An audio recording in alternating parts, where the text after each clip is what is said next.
In 1945, Monterey's sardine canneries processed a quarter of all seafood caught in America, 700,000 tons in a single season. Within a decade, the sardines vanished. The canneries went dark, caught fire, collapsed into rust.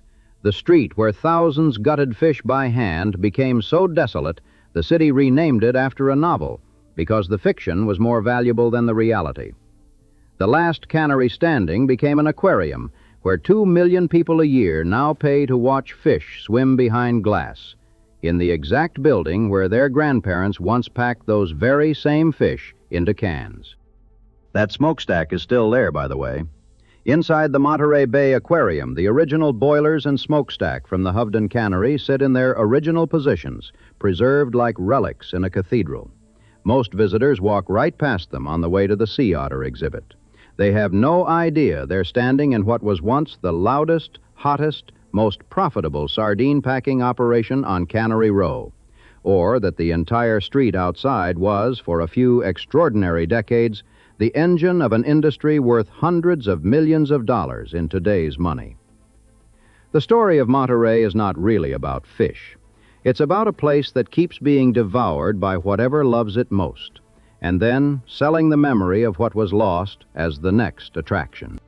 Long before the first sardine was canned, Monterey was the most important city in California. Not San Francisco, not Los Angeles, Monterey.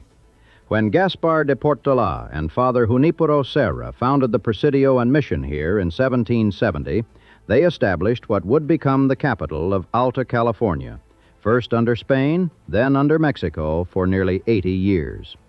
Every official decree, every land grant, every tax on goods entering California passed through Monterey. It was the only legal port of entry on the entire coast. The first theater in California opened here, the first public library, the first printing press. When the United States seized California during the Mexican-American War, it was the American flag raised over Monterey's Custom House in 1846 that made it official. And then, almost immediately, Monterey stopped mattering. Gold was discovered at Sutter's Mill in 1848, and the population stampede that followed poured into San Francisco, Sacramento, the Sierra foothills, anywhere but Monterey. The new state capital moved to San Jose, then Sacramento.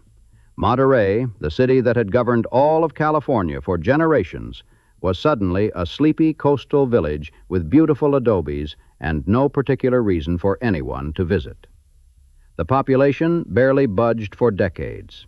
By 1880, fewer than 2,000 people lived there. That might have been the end of the story, but a railroad baron named Charles Crocker had a different idea. Crocker was one of California's Big Four, the men who built the Central Pacific Railroad and became fabulously wealthy doing it. His plan for Monterey was audacious: build the most luxurious resort hotel in America on a stretch of coastline that most people had never heard of. Then run a rail spur from the main Southern Pacific line so that the richest families on the West Coast could arrive in style. Skeptics called it Crocker's folly. The Hotel Del Monte opened on June 3, 1880, with over 100 suites, telephones in every room, indoor plumbing, heated swimming pools, a 125-acre botanical garden, and 7,000 acres of surrounding grounds that included a racetrack and what would become the oldest golf course west of the Mississippi. It was not a folly. The hotel earned over $11,000 in its first month, a staggering sum for 1880. That's roughly $350,000 in today's dollars, from a resort in a town most Americans couldn't find on a map. President Rutherford B. Hayes visited that September, becoming the first sitting president to travel to California. He later wrote that he would never forget that lovely hotel among the trees and flowers. President Benjamin Harrison toured the grounds in 1891 from what was described as an elegant observation coach drawn by 6 beautiful bay horses. Theodore Roosevelt came. The original 17-mile drive, still famous today, was created as a carriage route for hotel guests, an hours-long excursion winding through forests of black cypress and Monterey pine, along a coastline so dramatic that guests reportedly fell silent. The route ended back at the hotel, which by then sprawled across 126 acres of heated pools, botanical gardens, and a full-sized racetrack that started with horse racing and quickly became an automobile circuit. Monterey had found its second life as a playground for the American aristocracy. They called it the Queen of American Watering Places. Then the hotel burned down. On a night in 1887, fire consumed the entire wooden structure. It was rebuilt, grander than before. Then the 1906 earthquake damaged it. It survived. Then, on the morning of September 27, 1924, fire destroyed the main building again. For the second time, the Hotel Del Monte was reduced to ash and rubble. For the second time, it was rebuilt, this time in Spanish colonial revival style with steel and concrete reinforcement, designed by architects Louis Hobart and Clarence Tantow to be fireproof. The third Hotel Del Monte opened in 1926 and was, by all accounts, more magnificent than either predecessor. Salvador Dali lived there in the 1940s and hosted a legendary surrealist party called A Surrealistic Night in an Enchanted Forest. 20,000 acres, 8 golf courses, polo grounds, hunting lodges. They called it the most elegant seaside resort in the world. At its zenith, 20,000 acres, 8 golf courses, including Pebble Beach, Cypress Point, and Spyglass Hill, polo grounds, a Roman swimming complex, hunting lodges, tennis courts, and deep-sea fishing excursions. The guest list read like a social register of the 20th century. And then it, too, was taken from Monterey, not by fire this time, by war. When World War II began, luxury travel collapsed overnight. The Navy leased the hotel and its grounds as a pre-flight training school, pushing 2,000 cadets through its gilded hallways. In 1947, the Navy purchased the entire property, the hotel and 627 acres, for $2.5 million, a fraction of what it was worth. Samuel F.B. Morse, the president of the Del Monte Properties Company, had already seen the writing on the wall. He'd sold the hotel to focus on developing Pebble Beach, which he'd purchased decades earlier, along with 18,000 acres of peninsula land, for just $1.34 million. That investment would eventually become one of the most valuable pieces of real estate in America. But the Hotel Del Monte itself, the building that had launched Monterey's entire tourism industry, became the Naval Postgraduate School, renamed Herman Hall. It sits behind a security fence today. Tourists can glimpse its roofline from the road, but they can't walk through its doors. The most famous hotel Monterey ever had is a military installation. But by the time the Navy took the hotel, Monterey had already found something far more profitable than wealthy guests. It had found the sardine. The fishing industry in Monterey Bay actually began with Chinese immigrants who crossed the Pacific in wooden junks and settled at Point Alones, then called China Point, as early as the 1850s. These fishermen discovered what the bay's underwater canyon had to offer: cold, nutrient-rich water surging up from the deep Pacific, creating one of the most biologically productive marine environments on Earth. The Chinese hauled in abalone and squid, dried their catch on wooden racks along the beach, and built a thriving village. Poles and ropes hung with sun-drying fish lined the shore. Fields nearby were spread with squid, their smell so powerful that white settlers miles away filed complaints. The village had its own joss house, a shrine decorated with ornate carvings and bathed in incense, the most substantial structure at China Point and the center of daily ritual for the fishermen. Every resident of the village, it seemed, men, women, and children, was employed in catching, cleaning, or processing the bounty of the bay. Monterey's fishing industry was a Chinese invention. The village at China Point burned down 3 times. The first 2 fires in the late 19th century were devastating but survivable. The third, in 1906, destroyed the settlement completely. Some historians call it suspicious. The fire drove Chinese fishermen off valuable coastal land, just as anti-Chinese sentiment and competition from Italian and Portuguese newcomers were intensifying. The Chinese community relocated to a smaller settlement at Maccabee Beach, but they never regained their dominance. Because the Joss House stood at a distance from the main settlement, it survived and was moved to the new village.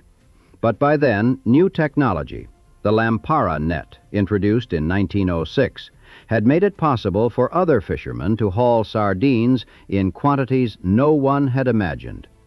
A businessman named Frank E. Booth opened one of the first major canneries, and a Norwegian immigrant named Knut Hovden brought revolutionary processing techniques that transformed the speed and scale of canning. When World War I created a massive demand for canned protein, Monterey was ready. By 1918, workers on Ocean View Avenue were canning 1.4 million cases of sardines a year. Canneries multiplied along the waterfront like barnacles. Hovden Food Products, Monterey Canning Company, Pacific Fish Company, Bayside Fish and Flour, San Xavier Canning Company. The names piled up.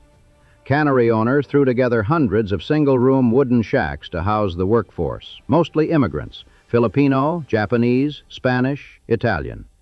The smell was extraordinary. Not the romantic ocean breeze the Hotel Del Monte guests enjoyed a mile away, but the hot, thick, inescapable stench of fish being boiled, fried, packed, and reduced to oil and fertilizer. One writer described it as a smell you could taste. The wealthy tourists at the Del Monte pretended the waterfront didn't exist. The cannery workers pretended the hotel didn't exist. Two Montereys occupied the same peninsula, separated by a few blocks and an ocean of class. By the late 1930s, Monterey was the sardine capital of the world, and it wasn't even close. The 1936 and 1937 seasons each yielded over 700,000 metric tons of sardines, the largest commercial fishery in the entire Western Hemisphere. More than 30 canneries and reduction plants lined Ocean View Avenue. At peak production, the Row employed up to 4,000 workers and processed 250,000 tons in a single season. The economics were brutal and simple. Sardines were canned for food, rendered into oil, and ground into fish meal that fed the booming American poultry industry. During the Great Depression, when demand for edible sardines slackened, the canneries kept running by turning the fish into fertilizer. Every year, 700 million sardines became dirt food. Then came World War II, and canned Monterey sardines fed Allied armies and civilian populations across the globe. The canneries ran around the clock. At their height, Pacific sardines accounted for something like a quarter of all seafood caught in the United States. The process itself was a kind of organized violence. Fish were cut, washed, brined, and dried. In most Monterey plants, they were then boiled in oil before being packed into cans. The women who did much of this work stood shoulder to shoulder at long metal tables, their hands raw, the air thick with steam and the smell of cooking fish. The boilers roared, the machinery clanked and shrieked, and outside, the purse seiners came in loaded so heavy they sat low in the water, dumping their catch at the docks where conveyor belts carried an endless silver river of sardines into the buildings. The money was extraordinary. The scale was almost incomprehensible. Here's the part nobody wanted to hear. A marine biologist working in a ramshackle laboratory at 800 Ocean View Avenue had been warning for years that it couldn't last. His name was Ed Ricketts. He ran a biological supply house called Pacific Biological Laboratories, a business so chaotically managed that when Ricketts died, nobody could figure out who owned the stock, how much of it existed, or what it was worth. He once received a cheesecake by parcel post and didn't open it for 3 months because he assumed it was a preserved specimen. But Ricketts was a brilliant ecologist, one of the first to study marine communities as interconnected systems rather than collections of individual species. His book, Between Pacific Tides, published in 1939, became a foundational text in intertidal ecology, and his observations of what was happening in Monterey Bay terrified him. The sardines were being fished at a rate the population could not sustain. The ocean wasn't infinite. The boom would become a bust. Nobody listened, or rather, nobody with money listened. The cannery owners saw the catch numbers and the profit margins and kept building. Ricketts' best friend, however, was listening very carefully. His name was John Steinbeck. Steinbeck had grown up in Salinas, just 15 miles inland, and had been spending time on Cannery Row since the early 1930s. He and Ricketts became inseparable, drinking, arguing about philosophy and biology, collecting specimens in tide pools up and down the coast. Steinbeck once described Ricketts as half Christ and half goat, which tells you something about both of them. In 1940, they chartered a boat and spent weeks in the Gulf of California collecting marine organisms, stopping at Cabo San Lucas, Loreto, Puerto San Carlos, and the journey became The Log from the Sea of Cortez, one of the great literary travel exploration books. They were planning another expedition to the Queen Charlotte Islands off British Columbia when Ricketts was killed. That book was going to be called The Outer Shores. It was never written.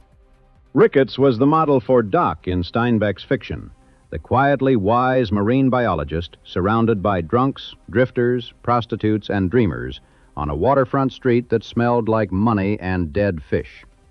The real Ricketts laboratory was exactly as Steinbeck described it, cluttered with specimen jars and beer bottles, open at all hours to anyone who wanted to talk. A place where a cheesecake could sit unopened for 3 months because its owner assumed it was a preserved biological sample. Steinbeck even loaned Ricketts $6,000 in 1939, signing a deed of trust to help finance the Sea of Cortez expedition. In 1945, Steinbeck published Cannery Row. The novel immortalized Ocean View Avenue in all its magnificent squalor, describing it, in a passage that became the street's unofficial epitaph, as a gathering of tin and iron and rust and splintered wood, chipped pavement and weedy lots and junk heaps, sardine canneries of corrugated iron, honky-tonks, restaurants and whorehouses, and little crowded groceries and laboratories and flop houses. But here's the thing that tends to get lost. The novel was published at the very peak of the sardine industry. Steinbeck captured Cannery Row at its most alive, and the book came out just as the whole thing was about to die. The collapse began in the 1945 to 46 season. The catch fell. Then it fell again. Then it cratered. Average catches dropped from 234,000 tons to just 24,000 tons in a span of a few years, a decline of nearly 90%. The sardines vanished first from Canadian waters in 1947. By 1952, they'd retracted south past Monterey Bay entirely. Canneries that had run 3 shifts went dark. Workers who had spent decades on the row packed up and left. The little wooden shacks where Filipino and Japanese and Spanish families had lived, the ones the cannery owners had thrown up to house their workforce, emptied out one by one. The boats sat idle. The conveyor belts stopped. One by one, the great corrugated iron buildings fell silent. Scientists would spend decades arguing about what killed the sardines. Was it overfishing? Was it a natural shift in ocean temperatures, a change in the deep upwelling patterns that had made Monterey Bay so rich in the first place? Recent research using ancient seaweed samples suggests that upwelling cycles played a larger role than anyone understood at the time. Was it pollution from fish waste and fertilizer dumped back into the bay for years? Was it DDT, which agriculture had begun using in 1944? Was it post-World War II munitions dumped offshore by the Navy? Was it competition from other species moving into the ecological niche that sardines had once dominated? The honest answer is that it was probably all of these things tangled together, and the debate has never been fully settled. A commercial moratorium would eventually shut down sardine fishing entirely from 1967 to 1986. When someone asked Ed Ricketts where the sardines had gone, he reportedly answered, "They're in cans." Ricketts didn't live to see the full aftermath. On the evening of May 8, 1948, he was driving his Buick sedan to get dinner. He crossed the railroad tracks at Drake Avenue, just a few hundred yards from his laboratory. The same tracks the sardine workers crossed every day. The same tracks that carried the product of the canneries to markets across the country. His car stalled on the rails. The Del Monte Express, named with the universe's grim sense of irony after the hotel that had started Monterey's transformation, struck the car broadside. When a police officer pulled Ricketts from the wreckage, his first words were, "Don't blame the motorman." That was who Ed Ricketts was. He died 3 days later, 3 days before his 51st birthday. A bronze memorial stands at the spot today. Steinbeck, devastated, largely abandoned Monterey. He would write one more novel set on the Row, Sweet Thursday, published in 1954, but he never lived in Monterey again. What followed on Cannery Row was 2 decades of slow-motion disintegration. The empty canneries, built fast out of corrugated iron and timber, began to rot. Water got in. Timbers sagged. Fires, accidental or otherwise, took out building after building through the 1950s and 1960s. In 1936, lightning had already struck petroleum oil tanks above the Row near the harbor. When they exploded, a river of flaming oil destroyed 2 canneries on its way to the sea and burned on the surface of the bay, nearly reaching Fisherman's Wharf before the wind shifted. Now, with nobody left to maintain the structures, smaller fires picked off the survivors one by one. The street that had employed thousands became a landscape of rust, broken glass, and weeds growing through cracked pavement. Exactly the kind of place Steinbeck had described, only now without even the human warmth of the drifters and madams. Just emptiness, charred foundations, and the sound of the surf. In 1958, the city renamed Ocean View Avenue. It was now officially Cannery Row, named after the novel, because the novel was all that was left. Think about what that means. A city renamed its most famous street after a piece of fiction because the reality the fiction described had been destroyed. The street was being asked to play itself in a production it hadn't auditioned for. And in a development that would have delighted Ricketts and probably appalled Steinbeck, the laboratory where the 2 men had forged their friendship became the birthplace of something unexpected. After Ricketts' death, a group of his old friends, scientists, writers, bohemians, had purchased the Pacific Biological Laboratories building and continued meeting there every Wednesday evening, much as they had when Ricketts was alive. In 1957, they invited a jazz promoter named Jimmy Lyons to one of their gatherings. The conversation that followed led to the creation of the Monterey Jazz Festival, which debuted in October 1958 and became the longest continuously running jazz festival in the world. So the building where Ed Ricketts had collected starfish and debated philosophy gave birth to one of the most important musical institutions in American history. It's impossible to make that up. 9 years later, the same Monterey County Fairgrounds hosted the Monterey Pop Festival, 3 days in June 1967, that gave America its first large-scale look at Jimi Hendrix, Janis Joplin, and The Who. Hendrix set his guitar on fire. Joplin stunned a crowd that had never heard anything like her. Otis Redding crossed over to a white rock audience for the first time. The promoters had modeled the event on the Jazz Festival, hoping to give rock music the same cultural legitimacy. The Summer of Love had a Monterey postmark, even if most of the counterculture action was happening 90 miles north in San Francisco. But Cannery Row itself was still a ruin. Almost nobody lived there. Almost nobody visited. The street that Steinbeck had made world famous was, in practical terms, abandoned. The Hovden Cannery, the last one standing, had switched to canning squid after the sardines collapsed, limping along until it finally closed in 1973. Then that building, too, sat derelict. In 1977, fire gutted the abandoned cannery, razing the main structure and leaving the shell of the old warehouse on David Avenue. It looked like the end. Then, on October 2nd, 1968, Two young Italian Americans who were barely in their 30s opened a restaurant in a condemned building where sardine workers had once eaten their lunches. Ted Balistreri had come to Monterey from Brooklyn after his father died when Ted was 16, sent to live with an uncle. Bert Coutinho was the son of a Monterey fisherman. They'd met in an economics class at Monterey Peninsula College, where they talked so much the instructor moved them to the front of the room. Both were second-generation Italian Americans from working-class families. Both had been working in restaurant kitchens since they were teenagers. Between them, they scraped together a $1,000 loan and converted the old cannery workers' cafeteria into a 72-seat restaurant they called the Sardine Factory. Everyone told them they were insane. Cannery Row was on the wrong side of the tracks. Literally, the railroad tracks that had killed Ed Ricketts ran between the Row and the rest of Monterey. The lights in the front door were coffee cans. They're still coffee cans. The night before the grand opening, Balistreri sat on the steps and said to his wife, "I wonder if anybody will show up tomorrow." They showed up. Within a few years, the Sardine Factory had become one of the most celebrated restaurants in California.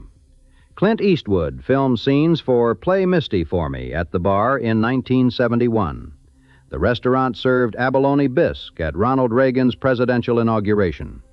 Its wine cellar grew to hold nearly 40,000 bottles, including an 1870 Chateau Lafite Rothschild that Ted Balistreri eventually lost in a bet with Congressman Leon Panetta over the killing of Osama bin Laden. The Sardine Factory didn't just survive on a dead street. It proved the street could live again. The real transformation came 16 years later. David Packard, co-founder of Hewlett-Packard and one of the wealthiest men in America, had a daughter named Julie, who was a marine biologist. The family had long been connected to Monterey through Stanford University's Hopkins Marine Station, which sat next door to the fire-gutted remains of the Hovden Cannery. Stanford had purchased the Hovden property in 1967 to protect the shoreline adjacent to its marine station. In 1978, the Packards created the Monterey Bay Aquarium Foundation and purchased the property from Stanford for nearly $1 million. Planners initially predicted the aquarium might attract 300,000 visitors a year, 500,000 if things went well. David Packard started with a $7 million commitment, but as the vision expanded, particularly after the planning team visited public aquariums in Japan and saw what was possible, the budget swelled. Packard ultimately invested $55 million of his own money with one condition. The institution had to be financially self-sustaining after opening day. No ongoing family subsidy. If it couldn't support itself, it didn't deserve to exist. The architects at EHDD designed the aquarium to sit on the old cannery's foundations. The primary wing was cantilevered over the sea itself. The original administration building, seawall, and pump house were incorporated into the new structure. The boilers and smokestack were preserved in their original positions. And on October 20th, 1984, the Monterey Bay Aquarium opened its doors on the exact site where Canute Hovden had once packed sardines by the millions. It drew not 300,000 visitors in its first year, not 500,000. It drew well over 1 million. Packard's gamble, like Crocker's a century before, was no folly. The aquarium changed everything. It drew nearly 2 million visitors a year, transforming Cannery Row from a curiosity into a destination. Hotels, shops, and restaurants followed. The old cannery buildings that hadn't burned were converted into retail space. The street that Steinbeck had described as tin and iron and rust and splintered wood became a waterfront promenade lined with boutique hotels charging $300 a night. Here's where the story gets complicated, and where the title of this documentary starts to make uncomfortable sense. What Cannery Row became is, by most measures, a success. The aquarium is world-class, 322,000 square feet, 35,000 living creatures, over 500 species, a kelp forest exhibit that was the first of its kind, and an open ocean tank holding 1.2 million gallons of seawater. The aquarium developed the Seafood Watch program, which became the national standard for sustainable seafood purchasing. The Monterey Bay National Marine Sanctuary, established in 1992, protects thousands of square miles of ocean, including an underwater canyon that plunges deeper than the Grand Canyon. The irony that a city which nearly destroyed its marine ecosystem through industrial overfishing is now a global leader in ocean conservation. That's a redemption story worth telling. But walk down Cannery Row today and try to find it. What most visitors find instead is a shopping district. Gift shops selling saltwater taffy and screen-printed T-shirts occupy buildings where workers once gutted fish in 12-hour shifts. The Intercontinental Hotel charges over $400 a night for an oceanfront room. Reviewers on travel sites describe the area as overpriced and too touristy, noting that you have to squint to detect the charm Steinbeck described. Ed Ricketts' laboratory, the building where he and Steinbeck debated ecology and philosophy, where the Jazz Festival was conceived, where some of the most important marine science of the 20th century was conducted, sits wedged between a hotel and a souvenir store, looking, as one writer put it, as if it's quietly observing the comings and goings much as Ricketts himself would have. Meanwhile, the rest of Monterey has its own struggles. Fort Ord, the massive Army base just north of the city, had been part of Monterey's identity since 1917. At its peak during the Cold War, it covered 28,000 acres and supported over 50,000 military personnel and their families. A small city unto itself, with 6,000 family housing units and more than 4,000 structures. In 1994, it was closed, the largest base closure in the country. Worse, the environmental assessment was devastating. Underground storage tanks leaking petroleum into the groundwater, numerous landfills and dump sites, and thousands of unexploded mines scattered across the training grounds. Fort Ord was placed on the national priorities list as a Superfund site, one of the most toxic places in America. Experts predicted a 15% drop in the surrounding population. The actual decline was less than 3%. Monterey County proved more resilient than the doomsayers expected. But the base closure still removed tens of thousands of residents and their spending power from the local economy. Part of the land eventually became California State University, Monterey Bay. Part became a national monument. Part is still being cleaned up decades later. The city of Monterey itself has been shrinking. Its peak population was 32,567 in 1990. By the 2020 census, it had dropped to about 30,000, and current estimates put it closer to 28,600, a decline of more than 10%. The average home in Monterey now costs over $1.1 million. The cost of living runs roughly 50% above the national average. The median rent is nearly $1,800 a month. For the cannery workers and fishermen and soldiers who once formed the backbone of the city's economy, Monterey has become effectively unaffordable. Tourism remains the lifeblood. Monterey County saw $3.1 billion in visitor spending in 2024, with hospitality employing over 27,000 people, a record number of jobs, more than the sardine canneries employed even at their peak, though the work pays differently and promises less permanence. Accommodation spending alone topped $1 billion for the first time, but total visitor spending still hasn't surpassed the pre-pandemic peak of $3.2 billion set in 2019, and the industry faces headwinds. International travel to the United States has declined sharply, with business travel to the U.S. dropping 9%. Canadian visitors have pulled back amid political tensions and a strong dollar. Highway 1 closures in Big Sur, the same narrow, dramatic coastal highway that draws visitors south from San Francisco, periodically cut off the very route most tourists use to reach Monterey. When the road closes, the town's accessibility shrinks overnight. There is something strange about a city whose primary industry is the selling of its own past. The Spanish capital era is preserved in a collection of historic adobes, the largest collection of historic buildings in public ownership west of Williamsburg. Monterey hosted California's first theater, first public library, first printing press, first newspaper. All of that is commemorated in plaques and walking tours.